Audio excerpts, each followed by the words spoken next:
ഇന്ന് സെപ്റ്റംബർ 6 ഞാൻ ഇതിപ്പോൾ മദ്രാസി കണ്ട് പുറത്തേക്ക് ഇറങ്ങിയുള്ളൂ. And I wanted to talk about it.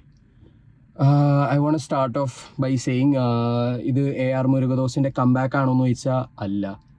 The problems with the movie overshadow whatever is good about the movie and I want to get into detail about that. So let me start off by saying ഇത് ഇവിടുത്തെ കഥ is so mediocre. കഥ is so the first half നമ്മളെ ഭയങ്കര this felt like a movie which could have bin done in like ഒരു 2 മണിക്കൂർ 2.5 മണിക്കൂറിൽ maximum. അതിൽ കൂടുതൽ പുഷ് ചെയ്യേണ്ട കാര്യമില്ലാത്തൊരു സിനിമ ഇത് ഇട്ട് വലിപ്പിച്ച് 3 മണിക്കൂർ. I am seen this trend where there are a lot of Tamil movies which goes up to the mark of like 2 hours 55 minutes 3 hours, which felt very unnecessary for the story, to be honest. And this felt like a movie ഇതിപ്പോൾ ഒരു 2010 അല്ലെങ്കിൽ 2000 കാലഘട്ടങ്ങളിൽ suit ആവുന്ന ഒരു type movie ആയിട്ടാണ് എനിക്ക് തോന്നിയത്. This just felt like a movie which hasn't aged well even though it's released in 2025. ആ ഒരു ഓഡിയൻസ് വെച്ചിട്ട് തന്നെ ഇതിൽ കുറേ സീൻസ് ഉണ്ട്. For example where it just comes ആ ഒരു മോഡേണിറ്റി കാണിക്കേണ്ട സ്ഥലത്ത് it just felt like cringe പോലെ എനിക്ക് അവസാനം വന്നപ്പോൾ ഫീൽ ചെയ്തത്. എന്ന് പറഞ്ഞാൽ ഇതിലൊരു സീൻ ഉണ്ട് വേർ സിനിമ തുടങ്ങുമ്പോൾ തന്നെ ശിവകാർത്തികേൻ്റെ ഒരു സീക്വൻസ് ഉണ്ട്.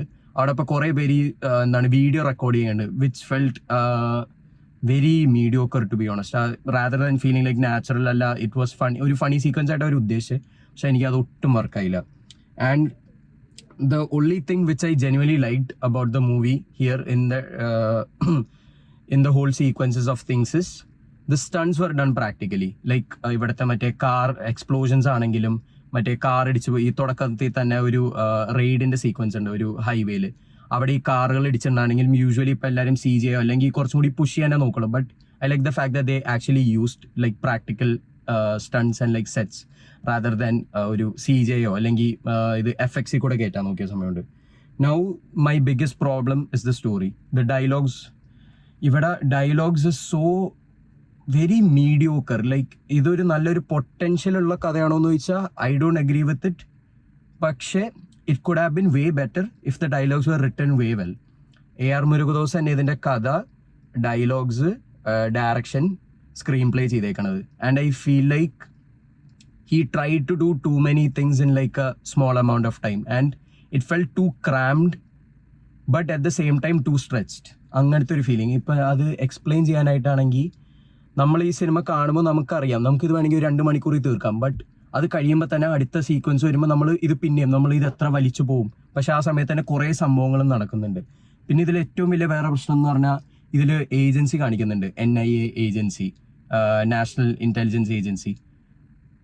അവരൊരു ഇൻ്റലിജൻസ് ഏജൻസിയുടെ ഒരു ഫീല് നമുക്ക് കിട്ടുന്നില്ല. എന്ന് പറഞ്ഞാൽ they feel like the dumbest characters in the entire movie. They don't know what is happening half of the time and when things start to happen it feels like they are so underprepared. Like നമുക്ക് അവർ protect ചെയ്യുന്നുണ്ടോ എന്ന് ചോദിച്ചാൽ നമുക്ക് ആ ഒരു ഫീലിങ്ങേ കിട്ടുന്നില്ല. They just feel like ഒരു പേരിനൊരു ഏജൻസി ഉള്ള ഒരു ഫീലിംഗ് ആണ് ഈ പടം നമ്മളെ കൺവേ ചെയ്യിപ്പിക്കുന്നത്.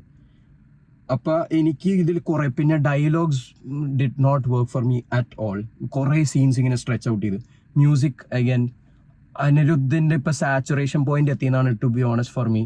ഇപ്പോൾ ഇതാണെങ്കിലും കൂലി ആണെങ്കിലും എവറിത്തിങ് ഹി ഹാസ് ഡൺ. ഇത് എസ്പെഷ്യലി ഇവിടെ I feel like his songs have been like rehashed rather than എന്തെങ്കിലും ഒറിജിനൽ തന്നെ സമയമുണ്ട്.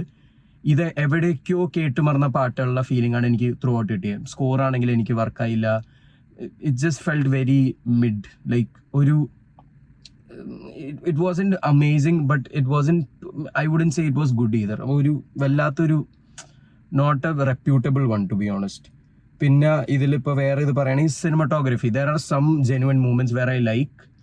എസ്പെഷ്യലി ഫൈറ്റ് സീക്വൻസസ് ഇപ്പോൾ ചെറിയ കൊറിയോഗ്രാഫി ചെയ്യണമെങ്കിലും അവർ കുറച്ച് പെർസ്പെക്റ്റീവ്സും അങ്ങനെ കുറച്ച് ഷോർട്ട്സ് ചെയ്തിട്ടുണ്ട് which I like, which was usually ആ ഒരു AR മുരുകദോസിൻ്റെ ടെംപ്ലേറ്റിൽ നിന്ന് മാറിയിട്ടാണെങ്കിലും ഐ ലൈക്ക് സം സീക്വൻസസ്.